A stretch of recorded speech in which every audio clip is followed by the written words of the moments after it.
Kostyum va galstuk kiyadigan akalarimizning asosiy xatosi mana bu bachkanachilik. Bunday ko'rinish sizni juda tartibsiz va arzon ko'rsatib qo'yadi.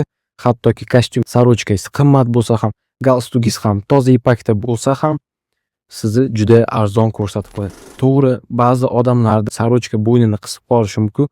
Bunga yechim to'g'ri razmerdagi sorochkani tanlash. Ko'pchilik aka-ukalarimiz tanlashayotganda razmer kichikrog'ini olishadi, chunki o'ylashadi sorochka xuddi pastki kiyim tanaga yopish turishi kerak. Ammo tanlanganida doimo bo'shroq turishi kerak va bo'yinda ikkita barmoq sig'ishi kerak. O'shandagina siz bo'yningiz bemalol qimirlata olasiz va galstuk sizni bo'g'maydi.